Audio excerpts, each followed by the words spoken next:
কুকিৰ ক্যাৰেক্টাৰটো মই প্লে কৰিছিলোঁ আৰু সেইকাৰণে কান ফিল্ম ফেষ্টিভেলত কুকি চিনেমাখন সিলেক্ট হৈছিলে স্ক্ৰিনিঙৰ কাৰণে আৰু মই যাবলৈ সুযোগ পাইছিলোঁ তাতে মই ৰেড কাৰ্পেটত খোজকাঢ়িবলৈও অপৰচুনিটিটো পালোঁ আৰু মোৰ বহুত ভাল লাগিলে কিন্তু তাতকৈও বেছি ভাল লাগিলে অডিয়েন্সৰ ৰিয়াকশ্যনটো চিনেমাখন শেষ হোৱাৰ পিছত যেতিয়া মই ঘূৰি চালোঁ অডিয়েন্সলৈ তেতিয়া দৰ্শকে কান্দি আছিলে আৰু তেতিয়া মোৰ এক্টৰ হিচাপে লাগিলে যে কুকিৰ চিনেমাখনে কিবা এটা ইম্পেক্ট ক্ৰিয়েট কৰিব ট্ৰাই কৰি আছে বহুত জটিল ক্যাৰেক্টাৰ আছিলে শ্বুটিঙৰ সময়তো মই এটা সিন কৰাৰ পিছত 1 ঘণ্টাৰ পিছত মই কান্দিব আৰম্ভ কৰিলোঁ 1 ঘণ্টা আমি শ্বুটিং কৰা বন্ধ হৈ গৈছিলে কাৰণ মই ইমান বেছি ইমোশ্যনেল হৈ গৈছিলোঁ মোৰ লগতে কাষ্ট এণ্ড ক্ৰু সকলো ইমোশ্যনেল হৈ গৈছিলে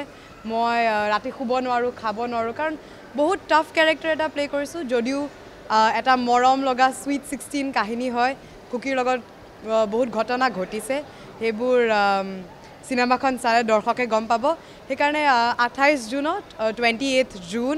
অল ওভাৰ ইণ্ডিয়া ৰিলিজ হৈ আছে চিনেমাখন গুৱাহাটীতো বহুত হলছত ৰিলিজ হৈ আছে সো সবকে এয়াই মই ৰিকুৱেষ্ট কৰিছোঁ চিনেমাখন চাওক নিজৰ ফ্ৰেণ্ডছ এণ্ড ফেমিলিৰ লগত গৈ চাওক আৰু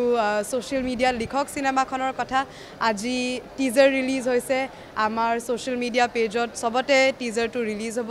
শ্বেয়াৰ কৰক আৰু আপোনালোকৰ কি থটছ আছে আমাক কমেণ্টছত কওক বা নিজৰ ফ্ৰেণ্ডছ এণ্ড ফেমিলিৰ লগতো শ্বেয়াৰ কৰক সেয়া মোৰ অডিয়েন্সৰ পৰা ৰিকুৱেষ্ট মই অসমীয়া মানুহক এইটোৱে ৰিকুৱেষ্ট কৰিছোঁ যে আপুনি আহক চিনেমাখন চাওক নিজৰ বন্ধুবোৰক দেখাওক অসমৰ যিমান মানুহ অসমত নাথাকে বাহিৰত থাকে দিল্লী কলকাতা কাৰণ এইটো পেন ইণ্ডিয়া ৰিলিজ হয় আপোনালোকেও নিজৰ বন্ধুবোৰক দেখাওক আপুনি নিজৰ বন্ধুবোৰৰ লগত আকৌ এবাৰ চাওক আমাৰ একো প্ৰব্লেম নাই so' please come and watch the film support it আমাক আপোনাৰ হেল্পৰ দৰকাৰ আছে আৰু এনেকুৱা এখন চিনেমাই may be creates a way for the industry যোনটো আমাৰ চবৰ কাৰণে বহুত ভাল হ'ব থেংক ইউ প্লিজ কাম আজি আমি টিজাৰটো মুকলি কৰিছোঁ কুকি নামৰ এই হিন্দী চিনেমাখনৰ কুকি হৈছে অসমৰ পৰা নিৰ্মাণ কৰা এখন হিন্দী চিনেমা অসমৰ কলা কুশলী অসমৰ শিল্পীসকলে নিৰ্মাণ কৰা এখন হিন্দী চিনেমা প্ৰযোজকো অসমৰ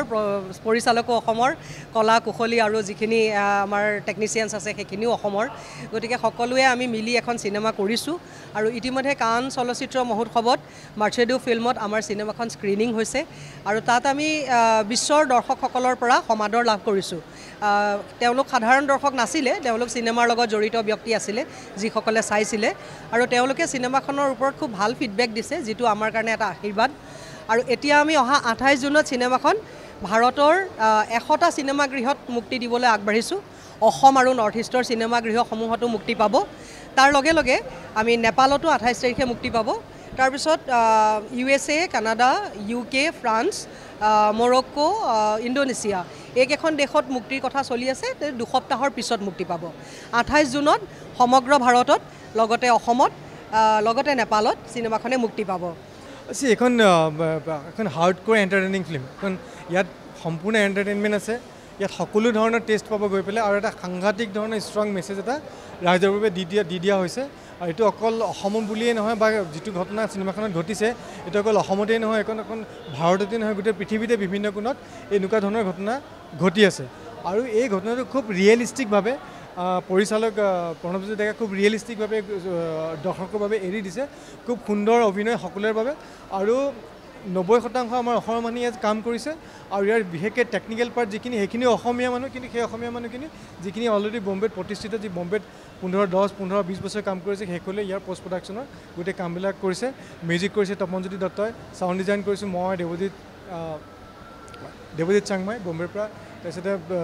কেমেৰাও বম্বেৰ পৰা আহিয়ে কৰিছে আমাৰ অসমৰ পৰা চ' এখন খুব সুন্দৰ এণ্টাৰটেইনিং ফিল্ম আপোনালোকে যেতিয়া এখন চিনেমা আপোনালোকে কোনো এখন ধৰি লওক হলিউডৰ বা বলিউডৰ চিনেমাৰ লগত টক্কৰ দিব পৰা এখন ফিল্ম